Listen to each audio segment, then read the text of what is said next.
మనవళ్ళు, మనవరాళ్లారా, తాత వినిపిస్తున్న పురాణానికి స్వాగతం. ఈరోజు ఈ తాత భారతదేశంలోని అత్యంత ప్రసిద్ధ బ్రిటిష్ స్మారక చిహ్నాల్లో ఒకటి విక్టోరియా మెమోరియల్ గురించి కొన్ని విషయాలు చెప్తుండు. భారతదేశంలోని పశ్చిమ బెంగాల్, కోల్కత్తలోని విక్టోరియా మెమోరియల్ బ్రిటిష్ సామ్రాజ్యపు వైభవాన్ని, రాణి విక్టోరియా పాలనను స్మరించేందుకు నిర్మించబడింది. తెల్ల మార్బుల్తో నిర్మించిన ఈ భవనం కోల్కత్తా నగరానికి గర్వకారణంగా నిలుస్తది. 1772 నుండి 1911 మధ్య కాలంలో కోల్కతా అప్పట్లో బ్రిటిష్ ఇండియా రాజధానిగా ఉండటం వల్ల విక్టోరియా మెమోరియల్ స్మారకానికి కోల్కత్తలో కేటాయించిండ్రు.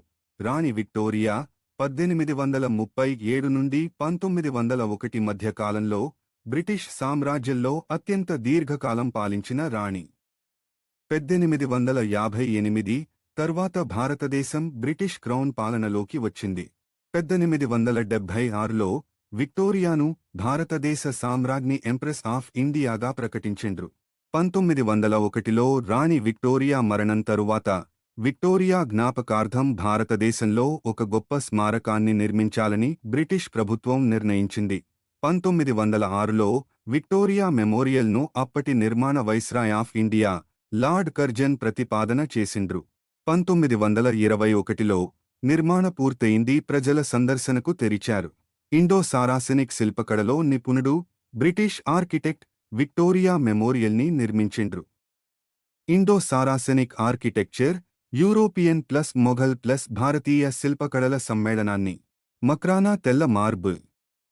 విక్టోరియా మెమోరియల్ గుమ్మటం లేదా డోమ్ భారీ గోపురాకారంలో ఉన్నది. ఎత్తు సుమారు 56 మీటర్లు. విక్టోరియా మెమోరియల్ తోటలతో సహా విస్తీర్ణం సుమారు 64 ఎకరాలు. విక్టోరియా మెమోరియల్ పై గుమ్మటం మీద రాణి విక్టోరియా కంచు విగ్రహం. విక్టోరియా మెమోరియల్లో అనేక శిల్పాలు ఉన్నాయి. రాణి విక్టోరియా విగ్రహం, ఏంజల్ ఆఫ్ విక్టరీ, గుమ్మటంపై తిరుగుతూ ఉంటది. విక్టోరియా మెమోరియాల్లో Lord Curzon, Warren Hastings, Charles Cornwallis, British అధికారుల విగ్రహాలు నెలకొన్నాయి. నేడు విక్టోరియా మెమోరియల్ ఒక మ్యూజియం మరియు ఆర్ట్ గ్యాలరీగా ఉంది. బ్రిటిష్ పాలనకు సంబంధించిన పత్రాలు, చారిత్రక చిత్రాలు, ఆయిల్ పెయింటింగ్స్, అరుదైన పుస్తకాలు, ఆయుధాలు, దుస్తులు, రాణి విక్టోరియాకు సంబంధించిన వ్యక్తిగత వస్తువులు భద్రపరిచిండ్రు. చుట్టూ విస్తారమైన పచ్చని తోటలు, బ్రిటిష్ గార్డెన్ డిజైన్ శైలిలో రూపొందించిండ్రు. కోల్కతా ప్రజలకు ప్రముఖ విహార స్థలంగా మారింది. విక్టోరియా మెమోరియల్ బ్రిటిష్ సామ్రాజ్య వైభవానికి చిహ్నం, భారతదేశ వలస చరిత్రను అర్థం చేసుకునే ముఖ్య ఆధారం. కోల్కతా నగర సాంస్కృతిక గుర్తింపుగా నిలిచింది విక్టోరియా మెమోరియల్. 1947 భారత స్వాతంత్ర్యం తరువాత విక్టోరియా మెమోరియల్ జాతీయ స్మారక చిహ్నంగా మారింది. ప్రస్తుతం విక్టోరియా మెమోరియల్ భారత పురావస్తు శాఖ పర్యవేక్షణలో ఉన్నది.